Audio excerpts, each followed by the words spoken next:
एकदा जर तुम्ही या पद्धतीने गवारची भाजी बनवली, तर सगळे तुम्हाला पुन्हा-पुन्हा बनवायला सांगेल. त्यासाठी इथे कढईमध्ये 2 मोठे चमचे तेल घालायचे. त्याच्यानंतर गवार आपण चांगली परतून घ्यायची, चांगली भाजायची म्हणजे.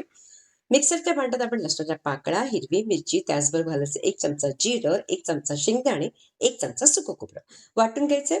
आणि आता बघा गवार छान परतली गेली, काढून घ्यायची. त्याच कढईत थोडंसं तेल घालून जिरं, कांदा घालायचा एक छोटासा, परतायचंय. त्यामध्ये थोडंसं चवीपुरतं मीठ, जराशी साखर, पुन्हा परतायचं. नंतर आपण इथे घालणार बेसिक मसाले, काश्मीरी लाल तिखट, हळद, धणेपूड, लाल तिखट. गरम मसाला घालायची गरज नाही, की आपण वाटण वाटलंय ते घालायचे. एक मोठा टोमॅटो मोठे-मोठे कापायचे, त्याबरोबर मसाला घालायचा आणि चांगला मसाला परतून घ्या. तेल सुटेपर्यंत आणि नंतर गवार घालायची आणि पुन्हा परतायचे आणि त्यानंतर याच्यामध्ये अगदी कडकडीत गरम पाणी घाला, झाकून ठेवा. झाकल्यानंतर अगदी 5-7 मिनिटानंतर बघा मस्त अशी भाजी रेडी होते. नक्की करून बघा. चपाती भाकरी बरोबर उत्तम लागते आणि रेसिपी आवडली तर मात्र लाईक करायचं.